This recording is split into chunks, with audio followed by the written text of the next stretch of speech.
Have you ever been in love with someone you could never truly have? Not because they didn't love you back, but because life seemed to push you into opposite corners no matter how hard you tried to change the path? I never thought I'd fall in love with someone like Rachel. She was everything I wasn't, confident, free-spirited, and unapologetically herself. And yet, there I was, drawn to her in a way that defied every ounce of logic I had. But love, as it always does, has its own rules. When we first met, it wasn't anything special. It wasn't one of those epic moments that make you believe in fate. No romantic music, no slow motion. Just two strangers crossing paths in a coffee shop, sharing a quick exchange about the weather. The kind of conversation that should have been forgettable, but somehow it wasn't. Somehow, that fleeting moment became the beginning of everything. It became the turning point in my life. A time when I would stop pretending that I was okay and face the man I was becoming, whether I liked it or not. You see, I wasn't supposed to be the man she couldn't forget. I wasn't supposed to have any lasting impact on her. I was a guy who kept his life at arm's length, guarded, distant, and very much comfortable with never being too vulnerable. But Rachel? She didn't just walk into my life, she stormed in like a hurricane. And for the first time, I couldn't find a way to shut her out. I think she knew what she was doing. She had this effortless way of getting under your skin, of making you feel seen. Most people never really get that close to me. But Rachel? She seemed to slip past every defense I had, like she saw right through me. The thing was, I didn't want her to. I didn't want anyone to see the parts of me that I kept locked up.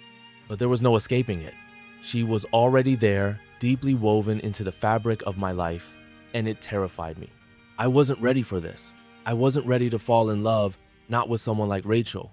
My past wasn't exactly a romantic fairy tale, and I wasn't exactly looking for one. I was a man who had learned early on to keep my emotions in check, to never let anyone get too close. But Rachel had a way of making me forget my rules, forget the walls I had carefully built around myself.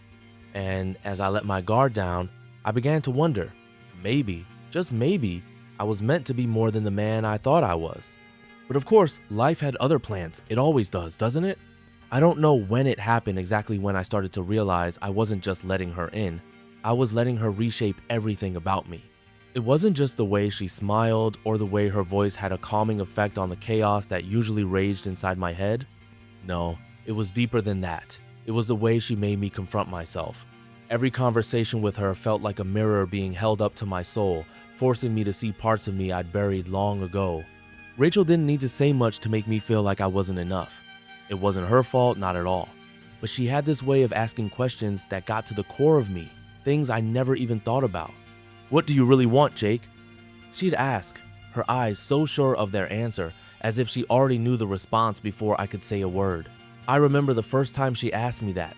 I wanted to laugh, but there was no humor in it. How could I even answer a question like that when I didn't know the answer myself? I'd been playing a role for so long, the successful guy with a job that everyone envied, the guy who had it all figured out on the outside. But inside, I was empty. And Rachel? Rachel seemed to see that emptiness. And she didn't look away. She leaned in closer, wanting to know more. It was maddening, really. How could I let someone see that I wasn't the man I pretended to be? But there it was, her presence, her willingness to understand me. The worst part? I didn't want to pull away. I wanted to lean in too. But then I'd remember who I was. I'd remember the scars I'd collected over the years, scars from growing up in a house where love was scarce, where emotional safety was a myth, and where I learned that the best way to survive was to shut down, to lock emotions in a box and throw away the key. I had my reasons. I had my walls. And I had every intention of keeping them up. It was easy to be cold. It was easy to be distant. It was safe. But then there was Rachel, and she wasn't easy to ignore. I tried to stay guarded, of course, tried to keep things casual, but she wasn't having it. Not with the way she looked at me, not with the way she saw through all the bravado I wore like armor. And I think that's what scared me the most. I didn't know how to be vulnerable, but I was being forced into it, and somehow, I wanted to be. The tension between us built slowly.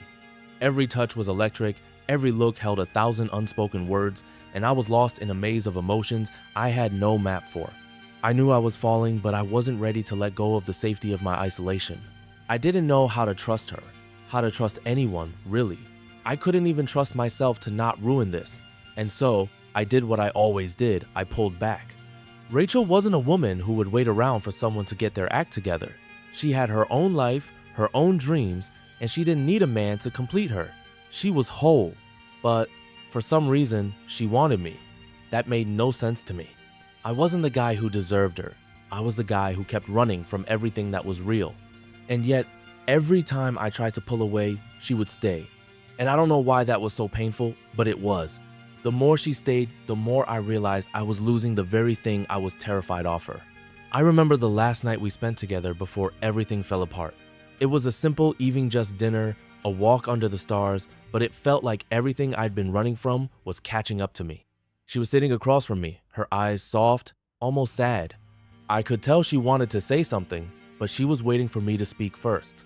And I did, but not in the way she was hoping. I said the words I knew would hurt her the most, the words that were supposed to protect me. I told her I couldn't be with her, that I wasn't ready, that I wasn't the right guy.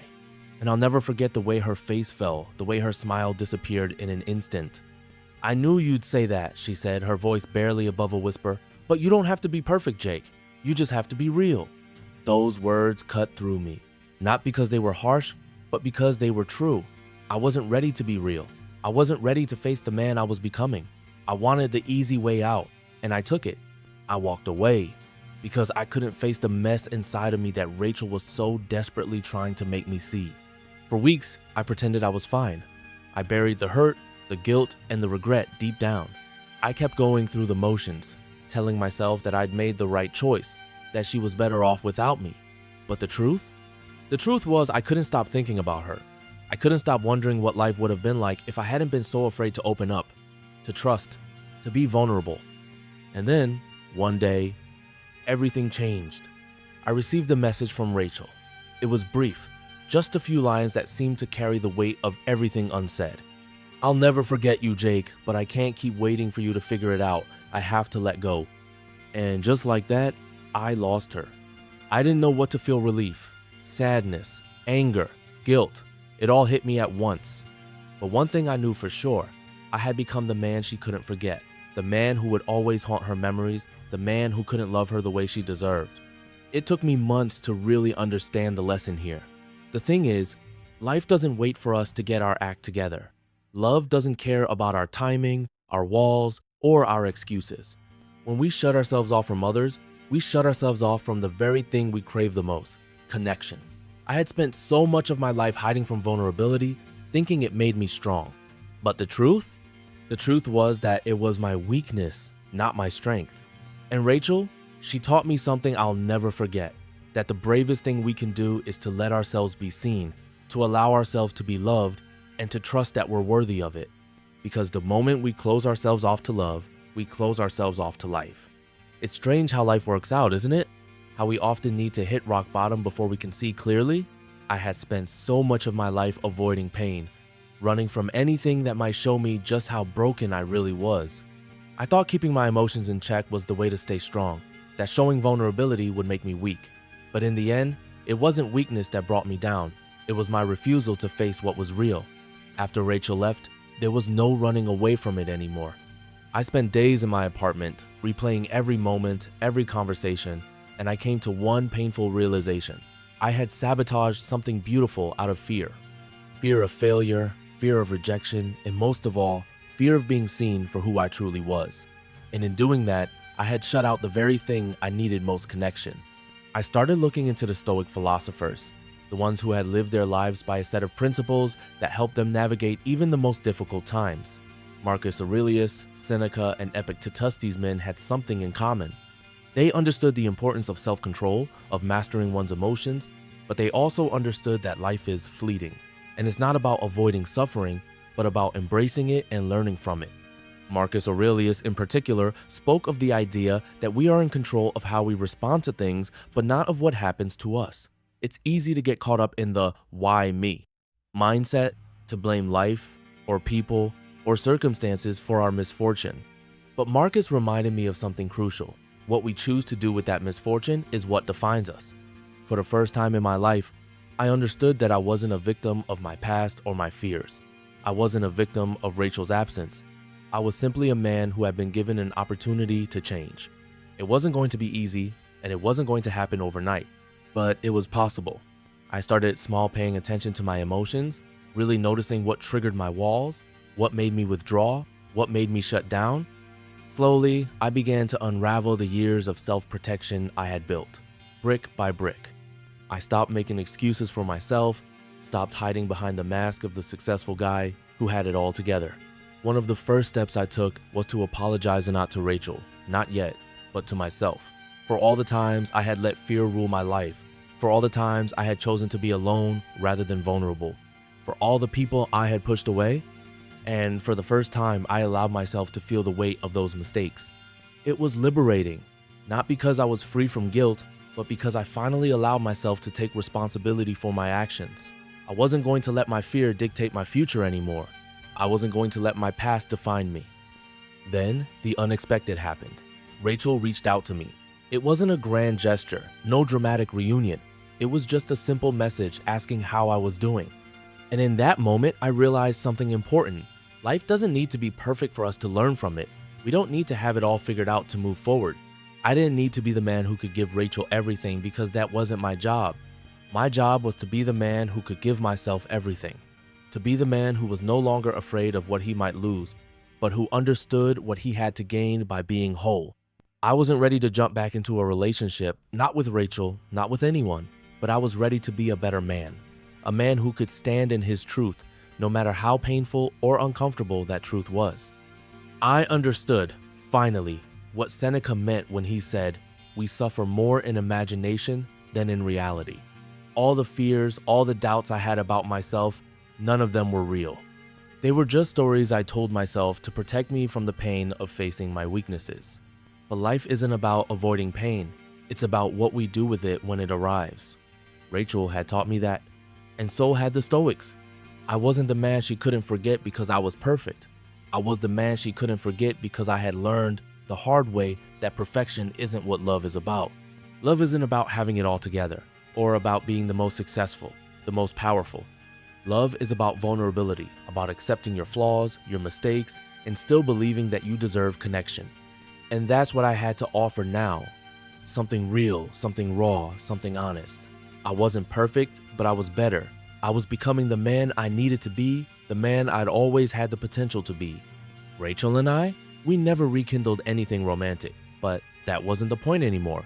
The point was that I had become the man who could show up, fully present, with all of his scars and all of his triumphs. I wasn't hiding anymore. And that, my friends, is how you become the man she can't forget.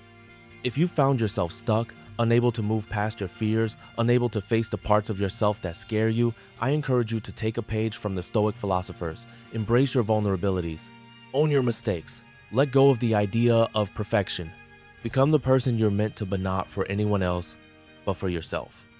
If this story resonated with you and you're ready to start making real change in your life, hit that like button and subscribe to The Modern Stoic. Don't wait for perfection. Don't wait for the perfect moment. Start now. Life's waiting for you. The question is, are you ready to face it?